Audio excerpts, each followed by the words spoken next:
Embrujo mortal. Lo que les voy a contar me ocurrió allá por el año 2008, en la ciudad de Bogotá. Yo era un funcionario público. Recuerdo que estaba supervisando unos trabajos que se estaban llevando a cabo, excavaciones para ser preciso. Iba acompañado de un colega, que acudía en representación de la persona que estaba financiando el proyecto. Como podrán imaginarse, se trataba de alguien que no trabaja precisamente dentro de la ley. Nos recibió el arquitecto del lugar. Llevaba un folder que contenía un informe detallado sobre el avance, incluyendo una hoja que solicitaba un incremento del 10% en el presupuesto. El motivo del incremento era que, debido a las excavaciones, se había encontrado una fosa común que contenía más de 100 cadáveres. El dinero adicional solicitado iba a ser utilizado para la extracción y destrucción de todos los cuerpos. Para que entendiéramos exactamente de qué nos estaba hablando, nos llevó hasta la fosa. Era una vista espantosa. A muchos de los cuerpos les faltaba una o más extremidades. El arquitecto nos dijo que eso no era lo más impresionante de todo. Nos comentó que antes de llamarnos habían explorado un poco la fosa y determinaron que había sido utilizada para trabajos de brujería. Yo le pregunté cómo era que había llegado a esa conclusión. Me respondió que los trabajadores habían desenterrado algunos objetos que no tendrían que haber estado ahí.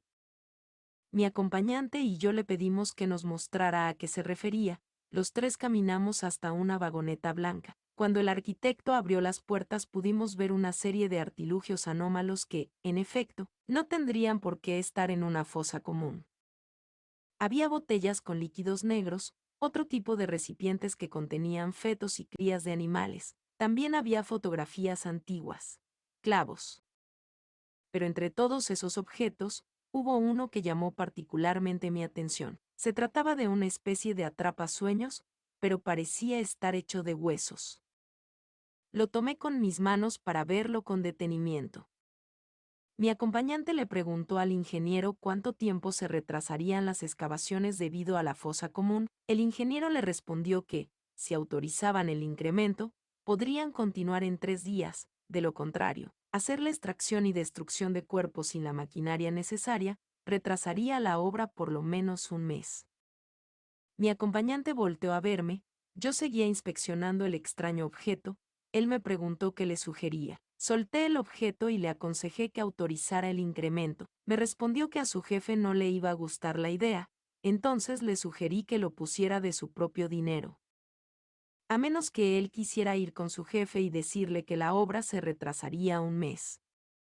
Le firmó la hoja al arquitecto y nos fuimos de ahí. Después de dejar a mi acompañante en un bar, llegué a mi casa. Mi esposa y mi hija ya me estaban esperando para comer y ver una película. Era una costumbre de nosotros. Todos los días me esperaban. El trato era que, si mi hija decidía la comida, yo elegía la película y viceversa. A mi mujer no le importaba decidir ni una cosa ni la otra. Lo único que a ella le interesaba era que pasáramos tiempo juntos como familia, porque ella tenía cáncer, y el doctor le había dicho que, como mucho, le quedaban 5 meses antes de necesitar quimioterapia. Habíamos decidido que, mientras pasaban esos 5 meses, no le diríamos nada a nuestra hija. Esa noche sucedió algo raro en mi casa. Se escuchó un ruido, sonaba como si fueran campanillas, de esas que se les ponen a los perros en sus collares. Nosotros no teníamos mascotas, y yo estaba completamente seguro de que en toda la casa no había ni una sola campanilla que pudiera estar haciendo ese ruido. Ese sonido me estuvo despertando durante 5 madrugadas. En la sexta ocasión, justo después de que se escuchara el sonido, la radio se encendió sola. Yo salí del cuarto y fui hasta el comedor. Me quedé parado, observando la radio, tratando de descifrar cómo había sido posible que se encendiera sola. Pensé que tal vez lo que había ocurrido era que se había ido la luz por un segundo, y que al momento en que la corriente se restableció, la radio encendió. Decidí que eso era lo que había pasado. Apagué el aparato y volví a dormir. La noche siguiente ocurrió lo mismo, sonaron las campanillas y luego la radio se encendió. Eso ya no era ningún problema eléctrico, algo andaba mal con el aparato. Fui hasta el comedor y los desconecté. De hecho, Le dije a mi esposa y a mi hija que no lo conectaran en todo el día porque tenía una falla y no fuera a hacer que se electrocutaran. Cuando volví del trabajo la radio seguía desconectada. Antes de irnos a acostar volví a revisar que el aparato no estuviera enchufado. Pero de todos modos esa madrugada también se encendió. Me levanté, confundido y un poco asustado. Fui al comedor y me llevé una sorpresa. La radio estaba conectada. No era posible. Personalmente me había asegurado de que el aparato no estuviera enchufado, pero aún así lo estaba. La desenchufé, apenas me di media vuelta y volvió a encenderse, me giré rápido. La radio estaba conectada a la luz. Volví a desconectarla. Fui por unas tijeras y corté el cable de la radio. De esa forma ya no debería pasar nada.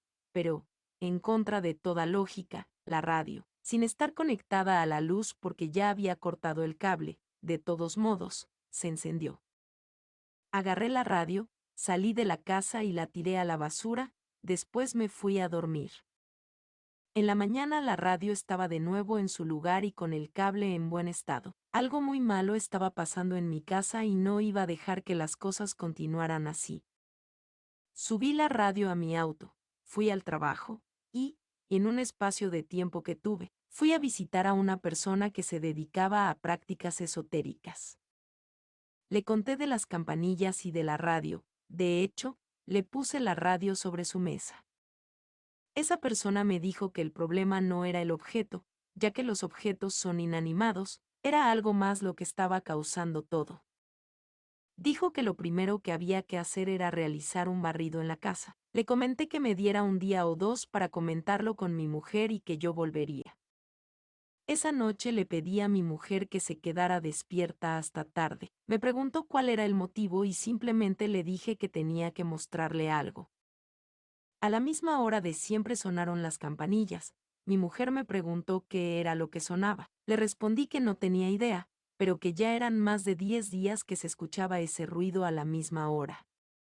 Le comenté que eso no era lo único que pasaba. Salimos de la casa, se podía escuchar la radio encendida. Le dije a mi esposa que yo tenía el aparato dentro de mi auto, que ahí no era posible enchufar la radio y por lo tanto no debería encenderse, pero aún así estaba encendida. Le dije a mi esposa que me había puesto en contacto con un curandero o santero. Yo no tenía claro exactamente qué era esa persona, pero él debía ir a hacer un barrido en la casa antes de que otra cosa pasara. Mi mujer estuvo de acuerdo. Al día siguiente volví con el curandero y la llevé a mi casa, hizo lo suyo, y cuando terminó me dijo que preferiría hablar conmigo a solas, porque lo que tenía que decirme era muy delicado. Salimos de la casa y subimos a mi auto. Él me dijo que dentro de mi casa estaba la muerte, que, de alguna forma que él no lograba entender, la esencia de la muerte había llegado hasta mi casa y no se iba a ir hasta cobrarse una vida. Le pregunté si había algo que se pudiera hacer. Me respondió que teníamos que averiguar cómo era que la muerte había entrado en mi hogar, de lo contrario, era cuestión de semanas para que alguien muriera. Le comenté a la persona que yo trabajaba con alguien que se dedicaba a cosas ilegales y que seguramente había matado a más de uno. Él me dijo que eso no tenía nada que ver, y que mejor me pusiera a hacer memoria, porque yo y mi familia estábamos en grave peligro. Después lo llevé hasta su local y quedé en volver en cuanto tuviera alguna pista. Pasaron 10 días, yo no tenía nada aún, pero de todos modos fui con esa persona. Le pregunté si en verdad no había absolutamente nada que se pudiera hacer al respecto. Él vio mi desesperación y me dijo que sí había una cosa, pero que no era nada sencillo, además de que no me garantizaba que iba a funcionar. Yo saqué un fajo con 20 millones de pesos colombianos, que en aquel entonces eran como $10,000 aproximadamente. El santero me dijo que no se trataba de dinero, y que de ninguna forma iba a aceptar tanta plata por algo que ni siquiera sabía si en realidad me iba a servir. Aceptó intentarlo, pero bajo la condición de que, independientemente de si funcionaba o no, yo debía donar esos $10,000 a la caridad. Acepté el trato. Él agarró todo lo que necesitaba, llevaba mechones de cabello, un muñeco de tela, dos figuras que parecían demonios, huesos, velas, una cruz, y un libro de tapa color arena con un pentagrama invertido en color negro. Llegamos a mi casa. Le di dinero a mi esposa para que llevara a la niña a comer algo en lo que esa persona hacía lo suyo. Él acomodó todo, pero antes de que iniciara el ritual, el ventilador de techo se desprendió y le cayó encima. El curandero se levantó rápido, me dijo que la muerte estaba furiosa, que no lo iba a dejar hacer el ritual, que lo mejor era que saliéramos de ahí antes de que algo peor pasara. Salimos, llamé a mi esposa y le dije que mejor tomara un taxi y se fuera a pasar la noche en casa de su madre. El santero me dijo que fuéramos a un panteón que estaba ubicado en el norte de la ciudad, que intentaríamos algo más. En el trayecto me explicó que no estar en la casa no nos libraba de la muerte, porque dentro de nuestra casa estaban todas nuestras cosas, y que cada persona tiene un vínculo emocional con sus pertenencias. Por lo tanto, la muerte podría atacarnos aunque no estuviéramos en la casa. Cuando llegamos al panteón fuimos hasta un mausoleo, entramos. En el interior había un altar bastante extraño y al centro del altar estaba una silla con muchas ornamentas intimidantes. El curandero me dijo que me sentara ahí y que la silla haría su trabajo, pero que por cada segundo que yo estuviera sentado mi vida se iría reduciendo un día. Le pregunté para qué debía sentarme en la silla. Yo necesitaba saber cuál era la finalidad, ya que sería mi vida la que se estaría recortando. Me explicó que esa silla le había pertenecido a María Concepción Ladino. En aquel entonces ella estaba cumpliendo una condena de 40 años por el asesinato de 6 personas. A sus víctimas las había matado mientras realizaba rituales en las que invocaba a diferentes espíritus del bajo astral. Esa mujer había sido una bruja. Por lo tanto, la silla tenía una fuerte conexión con la muerte. Me ayudaría a ver cuál había sido la causa de que la muerte se enraizara en mi casa.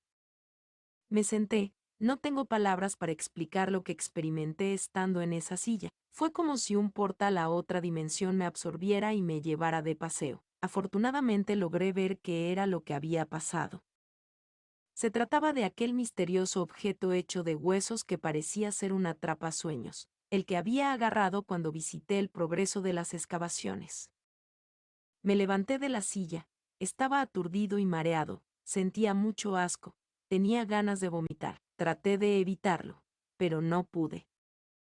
Cuando me recompuse le dije a la persona de qué se trataba, él me sugirió que encontrara ese objeto y se lo llevara lo más pronto posible. Me ofrecía llevarlo de vuelta a su local, pero me dijo que no, que ahí podía dejarlo, que de todas formas tenía algunas cosas que hacer. Subí a mi auto y me fui a toda velocidad hacia la obra. Cuando llegué ya no había nadie, la jornada laboral había terminado. Me puse en contacto con el representante del financiador de la obra y le dije que necesitaba ver al arquitecto y que era urgente. Me dio su dirección y yo fui hasta su casa. Ahí estaba. Le pregunté por los objetos que habían desenterrado de la fosa común, me respondió que ya no los tenía, que habían destruido todo junto con los cadáveres. La presión se me bajó en ese momento, había perdido la única oportunidad que tenía para salvar a mi familia. El arquitecto le preguntó qué estaba pasando, no le dije nada, solo subí a mi auto y arranqué sin tener ni la más mínima idea de qué iba a hacer. Conduje hasta un lugar que siempre frecuentaba el alcalde. Él me debía un gran favor y le dije que estaba ahí para cobrarlo. Me preguntó qué necesitaba. Yo le respondí que necesitaba acceso a la cárcel El Buen Pastor, que es el reclusorio de mujeres que está en Bogotá. El alcalde quería saber para qué quería acceso al centro penitenciario. Le dije que necesitaba reunirme con María Concepción Ladino, y que él iba a tener que hacer algo por la presa si la información que me daba resultaba útil. El alcalde se quedó pensativo y me dijo que haría algunas llamadas, cobraría un favor y me daría acceso la siguiente semana. Todos esos días nos quedamos en casa de la madre de mi esposa. Yo sabía que no estábamos a salvo aunque estuviéramos lejos de nuestra casa, ya me lo habían dejado claro, pero así al menos podríamos dormir tranquilos. Pasó la semana que me dijo el alcalde y pude ir con la bruja que estaba presa. Para ese punto yo ya la había investigado, ella me preguntó quién era yo y qué quería. No revelé mi identidad, Solo le dije que yo podía hacer que cumpliera el resto de su sentencia desde su casa, pero que eso dependía de si me ayudaba o no. Le advertí que a mí no podía engañarme, que estaba al tanto que muchos de sus supuestos trabajos de brujería no eran más que estafas. Pero también le dije que estaba al tanto de que hace muchos años ella maldijo a una señora delante de decenas de testigos y la señora terminó muriendo. Le aclaré que tenía una sola oportunidad para ser honesta conmigo. La señora me miró fijamente, respiró profundo y me dijo que no era bruja, sino que ella había hecho un pacto con el diablo cuando era muy joven. El diablo le pondría en su camino a personas a las que les pudiera sacar mucho dinero, y a cambio ella debía matar a esas personas. Le pregunté por la silla, me respondió que el diablo le había regalado esa silla. Ella la tenía guardada en un lugar. Cada que mataba a una persona debía ir a sentarse en esa silla, para transmitir todo el dolor que las víctimas habían sentido. Eso era lo que quería el diablo. Sabía que me estaba diciendo la verdad, porque eso explicaba el lazo que esa silla tenía con la muerte. Le pregunté si había algo que aún no me estuviera diciendo y me dijo que no, que esa era toda la verdad. Entonces le conté mi caso, le dije que si me decía cómo salir de ese problema yo la ayudaría a ella. La señora me preguntó si yo tenía acceso a la silla, le respondí que sí. Ella me dijo que la silla era la clave, que se podían hacer negocios con la muerte a través de la silla. La única solución era que yo o mi esposa nos sentáramos en esa silla hasta morir, que solo así nosotros podríamos asegurarnos que nuestra hija no fuera la que perdiera la vida. Le grité que lo que me estaba diciendo eran patrañas. Ella me dijo que yo podía creer lo que yo quisiera, pero debido a que el objeto que había causado todo ya había sido destruido no había otra opción. Me levanté furioso y me di media vuelta para largarme de ahí. Cuando ya había dado varios pasos la señora me gritó que estaría esperando a que yo cumpliera con la parte del trato, que no era buena idea engañar a alguien que tenía un pacto con el diablo. En cuanto salí de la prisión llamé al alcalde y le dije que la mujer había cumplido, que había que hacer que cumpliera el resto de su condena desde afuera. El alcalde dijo que eso no sería tan sencillo, entonces le recordé lo que yo había hecho por él y que eso casi me costaba la vida. Volví con mi esposa, le expliqué exactamente lo que estaba pasando y después la llevé con la persona que nos podía llevar a la misteriosa silla. Ya reunidos los tres conté lo que la presa me había dicho, eso de que mi mujer o yo debíamos sacrificarnos para no correr el riesgo de que nuestra hija muriera. Mi mujer le preguntó al santero qué era lo que él pensaba. Respondió que la presa era la persona que más sabía sobre esa silla. Mi esposa dijo que ella se sentaría. Yo no estuve de acuerdo, pero ella me alegó que tenía cáncer y que de todos modos se iba a morir. Dijo que si yo me ponía en la silla, ella se quedaría sola con nuestra hija y cuando el cáncer la matara nuestra hija se iba a quedar sola. Estábamos discutiendo cuando mi mujer recibió una llamada de su madre. Habían tenido que llevar a nuestra hija al hospital de emergencia. El tiempo se nos estaba terminando. La persona nos dijo que teníamos que irnos ya a la silla, porque la muerte se había decidido por nuestra hija. Subimos al auto, conduje hasta ese panteón, caminamos hasta el mausoleo, me despedí de mi esposa. Ella entró para sentarse en la silla y yo me fui rápido para el hospital donde estaba nuestra hija. Tardé 10 minutos en llegar, mi hija tenía 3 minutos de haberse estabilizado, los doctores no sabían por qué, pero ya estaba fuera de peligro. El curandero, o santero, me fue a buscar al hospital para avisarme que no fuera a volver al mausoleo, que él ya había ido, mi mujer había quedado en cenizas. Yo no supe cómo reaccionar. Él me entregó una urna y me dijo que ahí estaba mi esposa. También me dijo que no me sintiera culpable. Después de todo, mi mujer había muerto sabiendo que había salvado la vida de nuestra hija. El escapulario de la bruja. Comenzaré contando el final. 4 caballos asustados, 3 hombres colgados, 2 jinetes y un escapulario. Uno de los colgados, a pesar de llevar más de 3 minutos ahorcado, hablaba, suplicaba ser bajado, pedía que se le quitase la soga del cuello. Los caballos estaban inquietos, tenían miedo ante semejante escena. Ambos jinetes apuntaban con un arma dispuestos a matar al otro. Los dos dispararon, solo uno murió. El que quedó vivo, trató de arrancarle el escapulario al colgado que se quejaba. Pero en cuanto lo tocó, un fuerte grito salió del escapulario. Era tan estruendoso que el jinete cayó golpeándose la cabeza y muriendo. Los 4 caballos se alejaron corriendo desesperadamente. Mi bisabuelo era el colgado que se negaba a morir. Lo que les voy a relatar es una historia que mi bisabuelo le dijo a mi abuelo a mi padre, y finalmente mi padre a mí. Esto ocurrió muchos años antes de que mis bisabuelos se conocieran. Fue cuando mi bisabuelo tenía menos de 20 años. En aquellos años mi bisabuelo trabajaba para un hacendado. Se encargaba de llevarle las pacas a los animales, de bañarlos y de cuidarlos. Lo cierto es que no ganaba mucho, pero mi bisabuelo no tenía gastos. El señor le dejaba dormir en la hacienda y ahí podía comer de la cocina. El hacendado le tenía mucha confianza. Cada cierto tiempo se llegaban las fechas de la venta de animales y era cuando mi bisabuelo tenía un día de descanso o 2. Le gustaba irse a tomar a una cantina. Dice mi padre que era de beber tequila, mucho tequila, lo aguantaba bien, no se ponía borracho con facilidad. Mi bisabuelo tenía 2 amigos. Pedro era el sacristán de la iglesia y Antonio trabajaba en las peleas de gallos. Mi bisabuelo y sus amigos siempre fueron buenos muchachos. Sí, tomaban y apostaban, pero nunca causaban problemas. No se metían en peleas y no molestaban a nadie. A ellos les gustaba vivir su vida de forma tranquila. Yo no conocía a mi bisabuelo, pero dicen que siempre andaba con un cigarro en la boca y otro en la mano. Pues esa manía la aprendió de Pedro.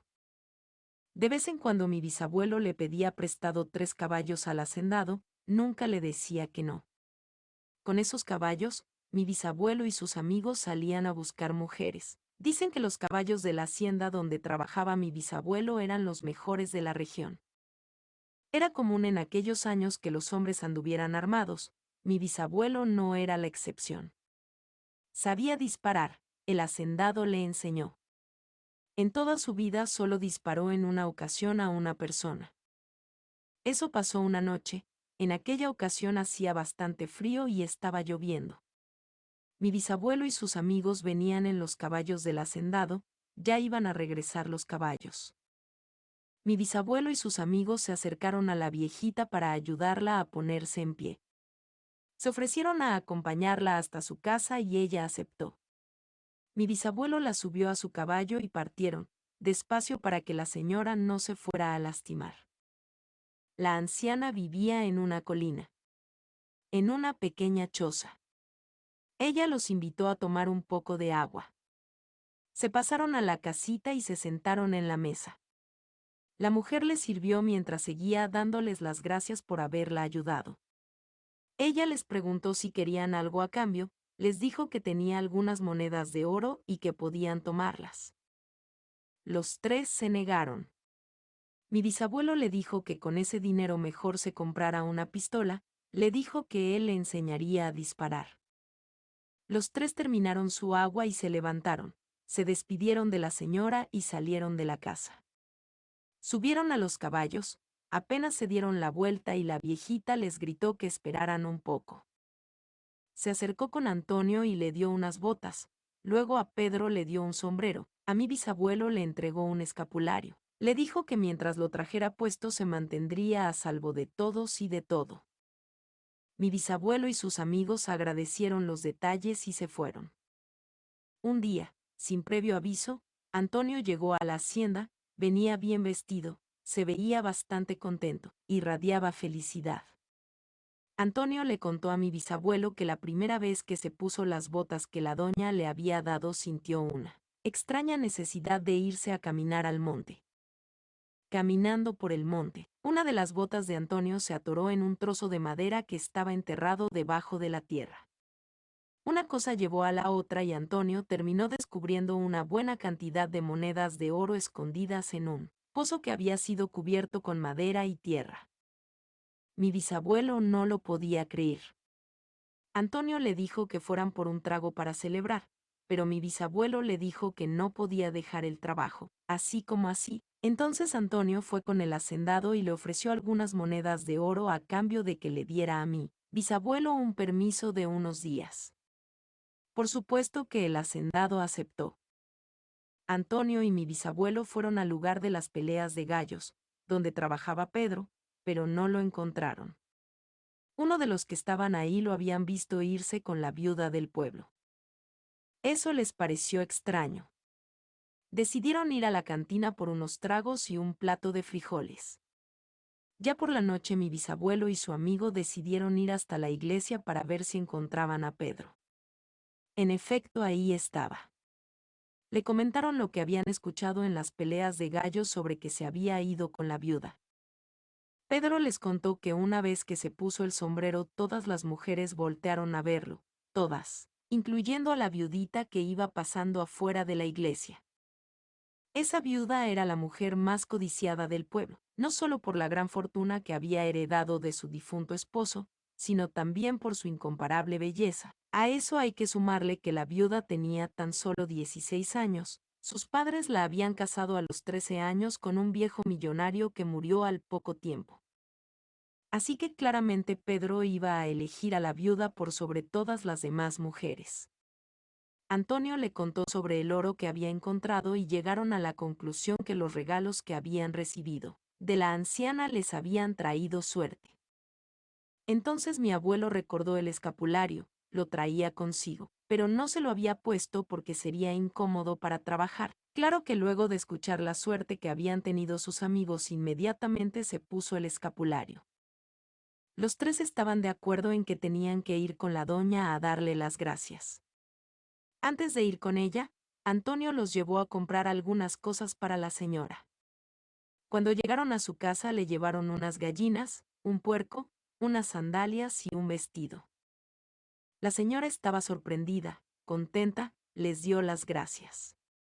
Pedro y Antonio le contaron lo que les había pasado. Mi bisabuelo permanecía en silencio. Mi padre dice que en ese momento mi bisabuelo comenzó a sospechar un poco sobre quién era esa anciana. Ahí comieron. Después fueron a las peleas de gallos. Mi bisabuelo creía que si apostaba a un gallo ese era el que iba a ganar. No fue así, no había tenido suerte. Se les hizo raro, pero ellos habían ido a la cantina por unos tragos, así que procedieron. Apostaron un poco y unas horas más tarde salieron. Vieron pasar a Don Chui. Mi padre alguna vez me dijo que ese pobre hombre había perdido todo y solo se había quedado con sus 2 caballos. Los llevaba con él a todas partes y se negaba a venderlos. La poca comida que lograba conseguir se las daba a sus caballos, no le importaba pasar hambre. Antonio se acercó a él y le ofreció algunas monedas de oro a cambio de que les prestara sus caballos. Don Chui había sido amigo del difunto papá de Antonio, así que le confió sus amados caballos. Mi bisabuelo les dijo a sus amigos que había que ir a la capital, aún era buena hora, si partían ya, podrían llegar a la medianoche. Total, ya tenían 2 caballos. Los amigos de mi bisabuelo aceptaron. Él tomó un caballo, Pedro y Antonio el otro.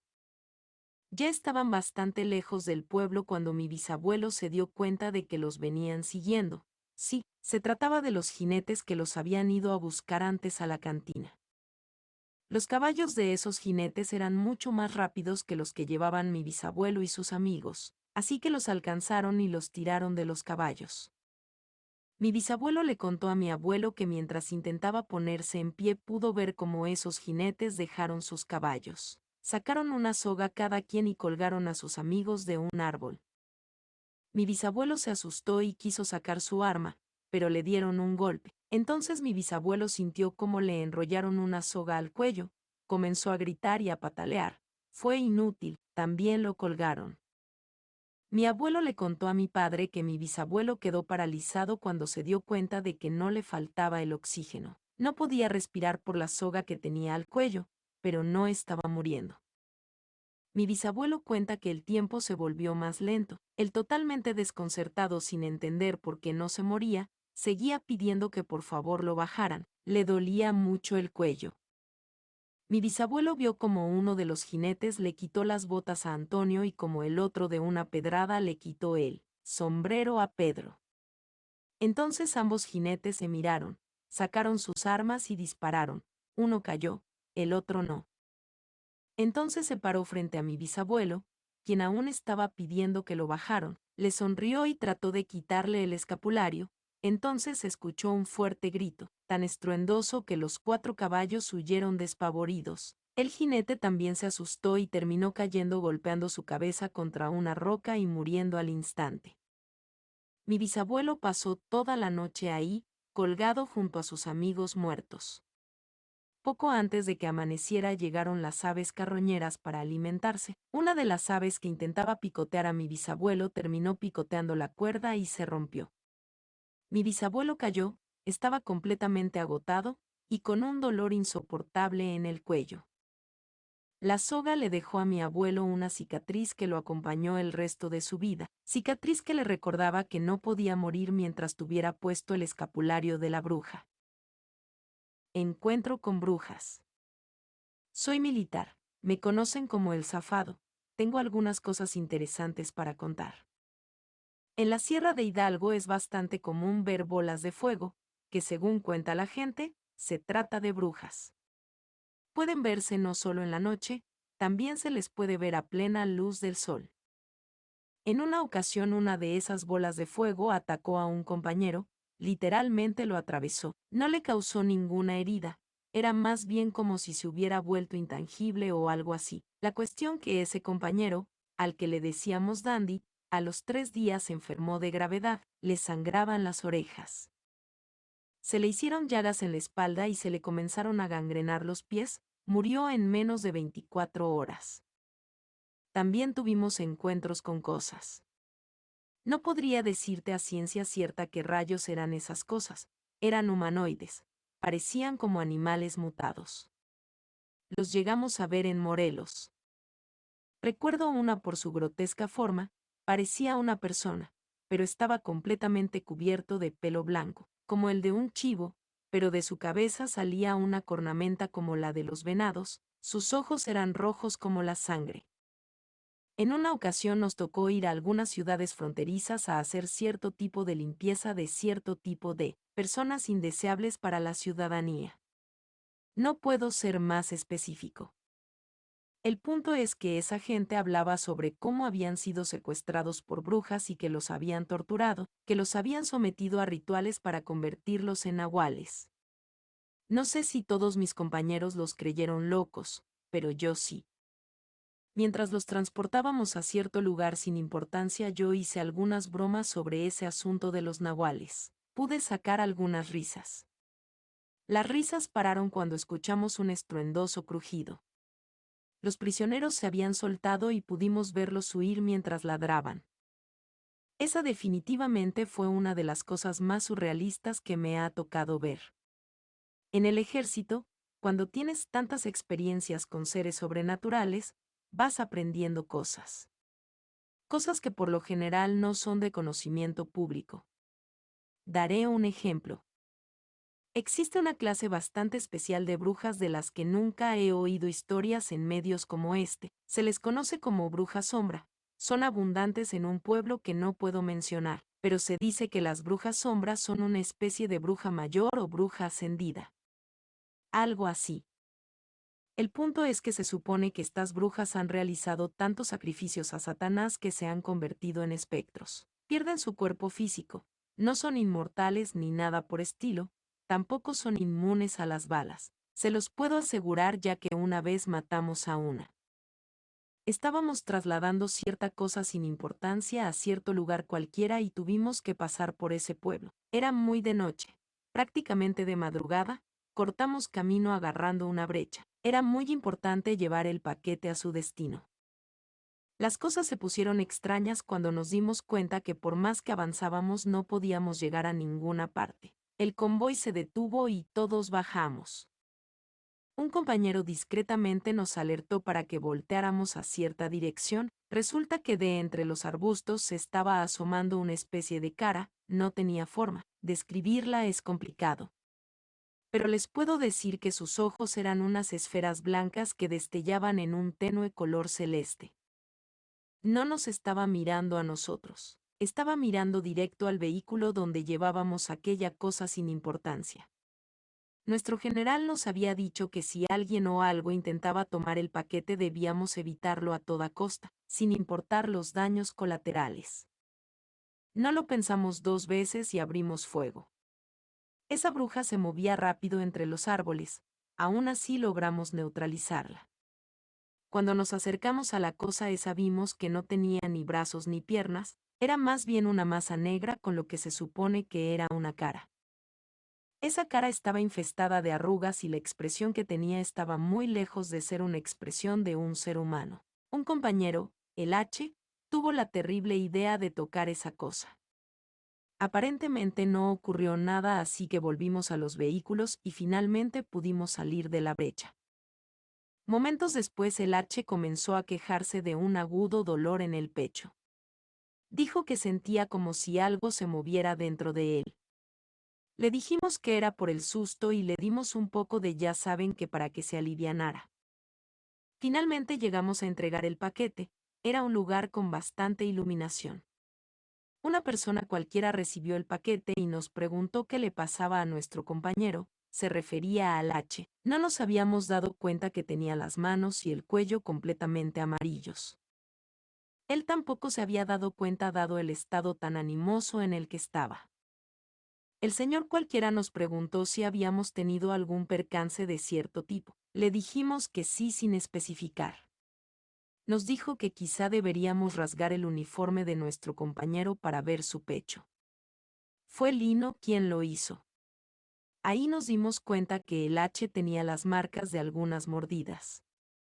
Esas heridas estaban muy avanzadas, tanto que ya tenían gusanos. El H no sobrevivió aquella noche. En otra ocasión, hace como 3 años, tuvimos que intervenir en un linchamiento en una comunidad del centro del país.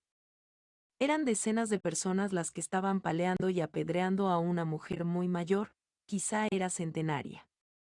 La turbia enfurecida le gritaba que era una bruja. La acusaban de secuestrar y matar a los bebés de la localidad. La vieja no negaba las acusaciones. Eso me estremeció. Algunos compañeros fueron golpeados al querer evitar que la turba matara a la anciana. Entonces, ya enojado, le dije a la vieja que si no me llevaba a donde estaban los bebés la dejaríamos ahí para que los ciudadanos se divirtieran con ella. La vieja, que ya estaba bastante golpeada, aceptó llevarme. Mis compañeros apoyaron con el control de la gente. Se les dijo que un vehículo iría por los bebés, pero si no se controlaban no haríamos nada y nos largaríamos de ahí. La multitud aceptó esperar. Subí a la supuesta bruja al vehículo y junto con unos compañeros nos dirigimos a donde la vieja nos estaba indicando. Llegamos a una pequeña choza que estaba cruzando el arroyo, se veía abandonada, parecía que hasta un pequeño viento podría tirarla con facilidad. Algunos cuervos nos observaban desde el techo mientras nos acercábamos a la puerta. Lo único que rompía el imperturbable silencio era el aleteo de esas aves negras. Yo iba al frente, la bruja iba detrás, siendo escoltada por 2 compañeros que no dudarían ni un segundo en abatirla en caso que intentara cualquier cosa. Abrí la puerta, la madera crujió como un montón de huesos rompiéndose, nuestros pasos generaban un eco muy fuerte e incómodo. Apestaba ahí dentro, olía literalmente a muerte. Temíamos que se tratara de los bebés. Dentro de la casa había arañas, ratones y cucarachas por todos lados, era bastante hórrido ese lugar. En la mesa había algunos vasos con líquidos de dudosa procedencia. Uno que estaba servido en una copa de cristal era de color gris y burbujeaba. También había huesos con algunos trozos de carne, había repisas llenas de hierbas e insectos. No quise acercarme a la pequeña estufa. Estaba seguro que iba a encontrar algo que no quería ver. Entonces comencé a escuchar ese inconfundible sonido del aleteo de las moscas. Venía de un cuarto cerrado con grueso candado. Me giré hacia la bruja sin decir nada. Ella tenía una mirada cansada pero profunda. Las heridas en su cara no sangraban a pesar de estar abiertas, era como si su sangre estuviera coagulada. Entonces sus labios se curvaron, estaba sonriente, era una sonrisa llena de satisfacción, una malvada y enferma satisfacción. Apunté al candado y disparé rompiéndolo, el candado cayó sobre el cadáver de una rata. Mis compañeros empujaron con sus armas a la bruja para que fuera ella quien abriera la puerta. La anciana caminó lentamente hasta quedar frente a la puerta, levantó su raquítica mano para colocarla sobre la cerradura, la giró y abrió. En ese momento salió una horda de moscas que se abalanzó sobre nosotros. Eran demasiadas, corrimos para salir de la choza mientras las moscas nos seguían. Ya estando fuera los insectos se dispersaron, entramos corriendo a la casa y la bruja ya no estaba. Dentro del cuarto que salieron las moscas estaban los bebés. Afortunadamente todos estaban vivos, necesitaban urgentemente atención médica, estaba en un estado severo de desnutrición. Pedimos apoyo aéreo para transportar a los bebés. Avisamos a la población que habíamos encontrado a 8 bebés y les dijimos a qué hospital serían trasladados. Por desgracia eran 12 los que se habían perdido, así que la bruja se había asesinado a 4 bebés. Nosotros optamos por quemar la choza para que la bruja no volviera. El problema fue que a los 5 meses un poblado cercano comenzó a reportar bebés desaparecidos. Una bruja en Bocas. Mi nombre es Antonio Rodríguez, nací en la ciudad de Saltillo, pero tengo 10 años viviendo en un lugar llamado Hacienda de Bocas, a 1 hora, en carro, de la capital de San Luis Potosí. Tengo muchas historias que podrían resultar interesantes, pero sin duda alguna la de la muerta que se salía del panteón es la más dramática. Una bruja en Bocas, historia de terror. No puedo dar detalles muy específicos porque la familia de la fallecida aún vive aquí. Lo único que puedo decir es que esta historia me la contó un amigo al que, para proteger su identidad, llamaré señor A. La mujer que se salía del panteón era su abuela. La historia se remonta hasta hace casi 100 años. En ese entonces la abuela del señor A estaba en plena adolescencia, y para su desgracia la pubertad no había jugado a su favor. No hay fotos, pero eso es lo que dicen todos quienes la conocieron, la describen como una chica poco agraciada. Si a eso le sumas el pésimo carácter que dicen que tenía, obtienes el escenario perfecto para que nadie se quiera acercar a ti. Y así ocurrió. La abuela del señora llegó a los 25 sin que jamás un hombre la tomara en serio, amargada y frustrada. Ella estaba decidida a cambiar su vida de forma drástica, iba a hacer lo que fuera necesario sin importar las consecuencias. Fue así que, conociendo las historias de las brujas del monte detrás del cerro, fue en busca de ellas. Nadie sabe exactamente qué fue lo que pasó, pero dicen que cuando volvió algo en ella había cambiado, tenía una mirada pesada, inclusive su olor natural era distinto. Comenzó a hacer y decir cosas extrañas, se salía por las noches, inclusive afuera de su cuarto muchas veces aparecían gallinas muertas, sin mencionar que nunca faltaba alguna mosca despistada cerca de ella. Tiempo después conoció un hombre, ella quedó completamente enamorada de él. Para su desgracia él estaba casado y ya tenía, según dicen, 3 hijas. La abuela del señor A intentó en más de una ocasión acercarse de forma amistosa al hombre, pero él la rechazaba. Entonces ella averiguó quién era la esposa y las hijas, sus intenciones claramente no eran buenas. Ella quiso amarrarlo, pero por alguna razón no funcionó. Dicen que la madre del hombre también era una bruja, al saber que querían trabajar a su hijo, encontró una manera de protegerlo. Luego de varios intentos fallidos para tener al hombre del que estaba enamorada, decidió cambiar de estrategia. Si los hechizos no tenían efecto en él, entonces los haría a su esposa. El señora dice que su abuela realizó un ritual que causa que la mala fortuna abrace a la persona que se está trabajando. Se supone que es un ritual complicado porque se divide en varias fases, lleva su tiempo, años. pero a ella no le importaba esperar con tal de finalmente estar con ese hombre. Mi amigo afirma no conocer todos los detalles del proceso del ritual, pero está seguro que lo primero que sufrió la esposa de aquel hombre fue una caída inesperada de cabello, varios accidentes domésticos que involucran algún artefacto de la cocina. Y nunca dejaba de dolerle la cabeza. La mujer se la pasaba de mal humor todo el tiempo, debido a sus múltiples accidentes y el constante dolor de cabeza. Ya que la tenía en esa situación, comenzó con los remates fuertes. Para este punto la esposa ya estaba en los últimos meses de su cuarto embarazo y a la abuela del señor no se le ocurrió nada más sutil que causarle problemas con el bebé. No le causó la terminación del embarazo, pero el niño nació con ciertos problemas que no puedo mencionar porque Hacienda de Bocas es un lugar pequeño y ese bebé fue el único que nació con esa condición. Por si no fuera suficiente, con un dolor de cabeza intermitente agudizado por la presión que causa tener un hijo, que necesita cuidados especiales. La siguiente jugada de la abuela del señor fue que su hija mayor fuera ultrajada y quedara embarazada de un hombre que nunca recibió su castigo. Ya con toda esa aura en la casa de aquel hombre, intentó una vez más un hechizo de amarre y esta vez funcionó, a medias, porque él no dejó a su esposa, pero al menos ya lo tenía de amante.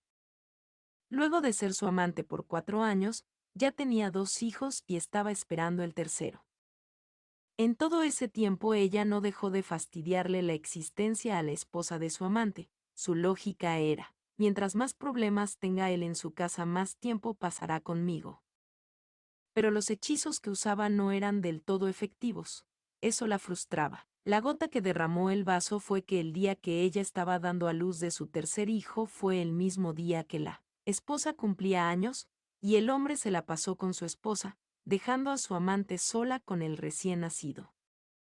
Llena de cólera, decidió utilizar un hechizo más oscuro, tanto que, según cuentan, tuvo que ofrecer uno de sus dedos como ofrenda. Dice el señor que lo que hizo su abuela fue embrujar la casa de aquel hombre. La gente hablaba de lo que ocurría en esa casa. El rumor se corrió cuando los vecinos comenzaron a ver cosas que en definitiva no deberían ocurrir. Huellas de sangre frente a la casa, sonido de vidrios reventando sin que estos reventaran realmente, perros que comenzaban a ladrarle al árbol que tenían para que, luego de un extraño viento, dejaran de ladrar y salieran corriendo. Nadie sabe a ciencia cierta cuáles fueron los horrores que esa familia tuvo que soportar porque los habitantes de la casa jamás dieron demasiados datos. Inclusive el párroco del pueblo se involucró. Esto ocurrió después que unos niños encontraran muñecos vudú enterrados en el árbol de aquella casa. Fue entonces que la madre de aquel hombre decidió terminar con esa situación. Ella casi nunca se dejaba ver, por lo mismo de su condición de bruja, así que cuando la vieron llegar a esa casa embrujada, todos sabían que la sangre iba a correr. A los pocos días la actividad espectral de esa casa comenzó a disminuir. Al mismo tiempo la abuela del señor enfermó de gravedad. Una semana después la casa volvió a la normalidad y su abuela murió. El hombre se desentendió de los hijos. Entonces la madre del señor que acababa de cumplir 6 años, se quedó a cargo de su hermana de 4 y su hermano de 3. Nadie, ni siquiera sus hijos, estuvieron presentes cuando la mujer fue enterrada en Camposanto. Pero se sabe por lo que contó el sacerdote que era como si el cuerpo no quisiera ser colocado ahí. De hecho, dice que la caja no cabía en el pozo, tuvieron que hacerlo más grande para terminar el entierro. Este pudo haber sido el final, pero las brujas no descansan jamás, y menos si están en Camposanto. Se cuenta que desde la primera noche se comenzaron a escuchar los gritos de la mujer. Eran gritos de súplica, desgarradores y causaban un terror indescriptible a quienes tuvieron la desgracia de escuchar esos infernales lamentos. Pasó el tiempo y la situación se volvió más escabrosa. Si alguien tenía duda que la abuela del señor era una bruja, esas dudas se despejaron cuando la vieron salir de su tumba, envuelta en fuego, emitiendo sonidos tenebrosos mientras caminaba para salir del camposanto. La primera vez que alguien dijo haber visto ese espectáculo dantesco, nadie le creyó, así que fueron al lugar donde estaba enterrada solo para descubrir que, efectivamente, la tumba estaba vacía. El pánico se esparció rápidamente por el pueblo. La situación empeoró cuando encontraron el cadáver de aquella bruja en medio del monte. Enviaron por ella y la llevaron de vuelta al camposanto, la colocaron dentro de su caja y volvieron a enterrarla. Esa misma noche ella volvió a salir de su tumba, caminó quejándose y envuelta en llamas hasta salirse del camposanto.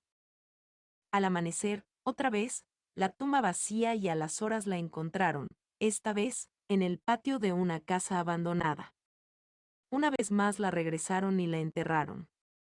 Cada vez que la devolvían al camposanto, ella volvía a salirse. Sus quejidos y lamentos aterrorizaron al pueblo por un tiempo. Fue entonces que se tomó la decisión de sacar su tumba del camposanto y enterrarla en un lugar que no puedo revelar, pero les aseguró que está muy lejos de cualquier lugar religioso. Debo admitir que cuando el señora me contó la historia de su abuela dudé de algunos detalles. Fue entonces que me dijo que cada vez que él visita el lugar donde su abuela está enterrada, ella se manifiesta como agradecimiento. Un día lo acompañé. Ahí no hay ninguna lápida. De hecho, no hay ninguna marca. Es frente a un árbol de una extraña forma. Me dijo que observara de lejos. Vi cómo se sentó frente a ese árbol y dijo: «Soy yo, abuela, vengo a visitarla». Entonces, para mi asombro, una serpiente negra de ojos rojos salió de debajo de la tierra y se deslizó por el cuerpo de mi amigo para posarse sobre sus hombros. Relatos escritos y adaptados por Ramiro Contreras.